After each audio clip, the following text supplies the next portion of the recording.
as a result of socio-economic context in which we operate today. HIV and AIDS, learners have to either attend to sick members of the family. This study was at the secondary level, and it revealed a high degree of interruptions that was making it clear that we need to seek ways of delivering learning in a more interactive and more flexible manner, so that those who experience interruptions can regain their learning within the education system. It has other obvious benefits, that we are moving into a technology context, and learners become more exposed to the use of technology. But it has challenges. We are aware of our challenges in developing countries in terms of resource availability, connectivity, unreliable electricity in some contexts. I'm thinking more of the part-time students who, from a SADC study that we undertook, were quite frustrated with the interruptions that they were experiencing. There are also some conceptual challenges, including that which I talked about when I was requesting those who are interested. We are aware that there are lecturers, and indeed there are students who are very apprehensive about the use of technology. And indeed, as I've already indicated, it is a paradigm shift, and it's a conceptual issue. It's not just a material issue, it's a conceptual issue as well, to be able to move that far and release your control over teaching to the extent that you may even fall behind if you really take on this, this mode. But there are possibilities, and indeed this study does confirm those possibilities. There's now pervasiveness of connectivity. At the very least, cell phones are now virtually available even to the most remote person. So another reason that I felt this was an interesting initiative is the fact that, unlike other initiatives, this is one that can, and indeed appears to me to be not one of those donor-driven, in spite of the fact that it is UNESCO that is supporting us here. It does seem like it's obvious that this has to be where we move towards. And having talked to members, it appeared that people were quite appreciative of that. Now, these were the questions that we were interested in with my colleague. How ready is the faculty in adopting e-learning? Yeah. How do they understand, and what is their attitudes? What is their access to basic technology? Their skills, their basic skills, and how good are they with innovative practices that are associated with that. When the model that we used was such that at the center of e-learning were a number of issues: perceptions, alignment to higher education, access, the kind of content, how adaptable is the content, resource, and financial assistance. And you will see that we try to talk to each one of these more or less in the presentation.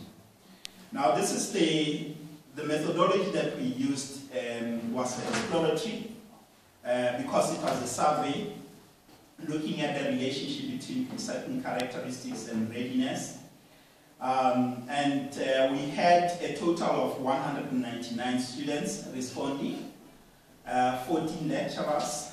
Unfortunately, we were not very successful with lecturers, but we had a good tenor among students, both from BE Ed and BSc Ed. Most of them are girls. That is necessarily so. We know that our faculty is dominated by girls, except in the BSc Ed, where girls are in the minority, which is a general pattern at NUL in any case. The results. Basically, and this is the most encouraging result, is that generally the basic infrastructure in terms of electricity appears to be fairly available, except for some students who stay off campus. But, as I said before, and this was confirmed by the study, that there's a high pervasiveness of technology available in the form of personal computers, cell phones, and even smartphones amongst both students and staff. Perhaps the only thing that appears to be a problem is that not everyone seems to be aware of the possibilities within those gadgets. And the fact that students struggle to access internet even during the day, that's what they argued. Staff are not, they don't have very basic online skills, although much less than students, unfortunately, but that's to be expected. But even the students who have high degree of online skills, one worries about the fact that they don't seem to be focused on learning as such. It's much more about social media, which unfortunately staff, lecturers are almost totally ignorant of from the survey. Innovative practice was a serious one. Staff overrated their use of innovative practices, interactive practices. They almost virtually always said that we use this constantly, and learners say we never experienced this. So there is a contradiction where staff say we use exciting problem-solving, innovative strategies, and even though many of these learners share programs in other faculties, and therefore there's not necessarily a direct link between what they say and what lecturers say, you would expect that learners who say that they experience innovative practices. So students reported significantly less use of I'll come back to these innovative practices such as investigations. Even the use of PowerPoint was much lower than I will call you to the meeting. Students reported that they had, for example, no experience. Lecturers are not really drawing on their experiences in their teaching, and that they are not really engaging them in interactive approaches. And I think even beyond the e-learning initiative, this is an important thing to reflect upon as lecturers, the extent to which we think we are doing so well and our learners don't seem to be able to see that. Preparedness, again, at the most basic level, everyone seems to be excited about e-learning from those that we surveyed. And there are a few apprehensions, and this is particularly amongst lecturers.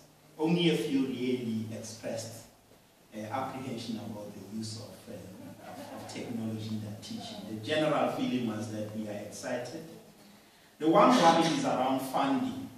Unfortunately, everyone is worried about the extent to which we are going to get funding to support ourselves in implementing such an initiative. The impact was very interesting as well. Everyone is excited about and sees the obvious benefit of accessing learning support material online through e-learning. Beyond that, that can be offered through hard copies. There would be more available online material for learning and teaching. And there would be more stimulating environments that learners would be exposed to, lecturers and learners. But there were varying degrees of usefulness that were identified. Students, what they were most obsessed about was that we are no longer going to have to take notes to the extent that we are doing currently. So that was the most pervasive response. The benefit of e-learning would be that we wouldn't be required to take notes in lectures.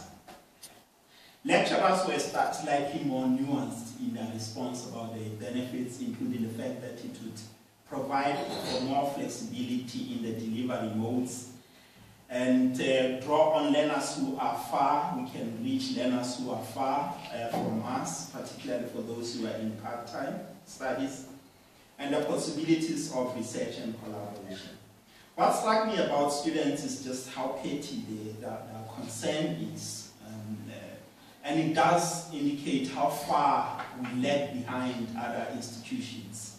That our learners are still concerned about such a basic thing as taking notes. I think we should have moved beyond lectures being places where learners are taking notes. Just as a final comment on what we found was some interesting differences among students, that around technology, for example, access and skills, boys appear to be readier than girls, for whatever this means. But what it meant when one dug deeper into it was that girls are still much more concerned about using technology for such exciting things as social media. Boys are beginning to turn much more towards learning opportunities online, while girls are still on Facebook and other Twitter and social media. Those on campus appear on the face of things to be better able to access technology, but again, they were much less e-learning ready than those off campus. So again, on campus students are much more concerned, excited about social media, but not as excited about using it for learning. And so basically, it does show that we will need to orientate these learners towards the importance of this, because otherwise it might not make the benefit that we think it would if we don't look at things seriously. Again, science students seem to have less cell phones than non-science students, which was rather surprising, interesting. But having done that, when you look deeper, you find that those who have these cell phones, especially from the non-science, again use it for everything else other than learning. So it's an interesting thing that not necessarily does everyone who have the technology have the capacity to use it, particularly for learning, and therefore that's something that we should not take for granted. And as a result, one can conclude that there are possibilities, particularly because people seem to think it's a useful thing, they're excited about it, and its possibility of increasing access and drawing on more learners and promoting interactive learning. People are worried about poor resources and lack of support, which will have to be taken on board. Lecturers in particular are more interested in drawing more learners from a variety of backgrounds and reducing their own workload through this mode, while learners, as I've already said, are more excited particularly about accessing materials online. Again, challenges I've talked about, finance and support, and the fact that we seem to be so far behind. We will be starting from a very, very low base in terms of technology and applications among staff and students, which means that we need to examine and act on innovative approaches. I've already talked about those, that the contradiction seems to be too vast, that we say we use it almost consistently and learners say we never see any evidence of that. And that we would need support when we implement this. So that's the short presentation of what we found in this.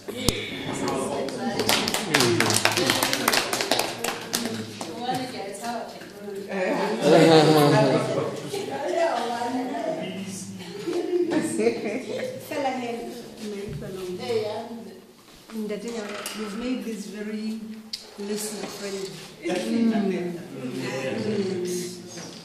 It quickly reminded me of a presentation that I went to last year when I attended a conference, the SASI conference. And this lecturer from the University of Lesotho was giving a presentation of e-learning. It is still recorded. Good. And was on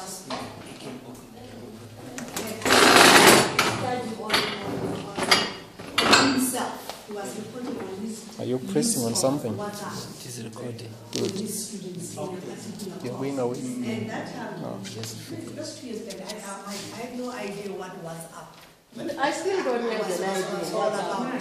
But you know, and he was saying it worked so well because I remember asking a question: how to control faciliousness so that your students don't send useless stuff to you? You know, because he says they wake him up in the middle of the night and they're asking, and also the way they network with each other. I'm talking about, you know, that development of cognitive thing, how they discuss serious issues in the course, how they talk to each other and get back to him. He doesn't sleep, he gets up in the middle of the night. But then he said he emphasized from the beginning of the course that he wasn't going to entertain any crap, any useless communication. But he was saying, look at WhatsApp for what it can offer you if you're serious about it and you agree with your students on how it should be used. So I hadn't heard anything about WhatsApp at all that time. Now I get home and I ask my teenager boy, do you know anything called WhatsApp? He says, yes, and you have it, you know, you have that facility, you know, for it gets us back to, we don't even know how useful the guidance that are in our hands are. So I said, oh, he says, do you want me to put you on it? I said, no, but the lecturer said he doesn't sleep at night because he says, you'll control. Until recently when he actually put me on WhatsApp, my son, and I started getting this communication. I'm getting a lot of crap, not from my students now. I'm yet to come consult with you on how basic ones such as WhatsApp, you know, can be used meaningfully in courses for assignments, because we were saying a lot of useful things about a basic one such as WhatsApp and a lot of good work that it does for him in the assignments that he gives to the students and how they network with each other. I'm trying to say, let's not be apprehensive. But it's also saying that. But it's also saying that even for those of us who are excited about it, there are so many other challenges, including making sure that you lay the ground rules very clearly and not take it for granted that they are aware of what the boundaries are and what the possibilities are. But those students on TPNet, they were phoning me, I don't know, asking me what they should be doing there. I mean, if there was something that I could use to answer them, which is not cell phone, I think I would have helped so many others. So it's completely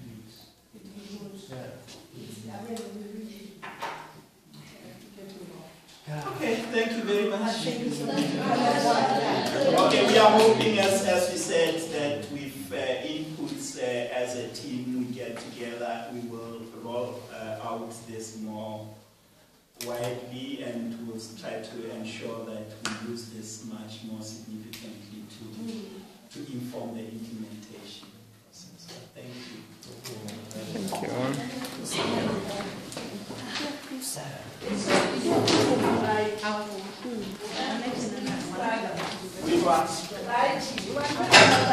How do you stop it?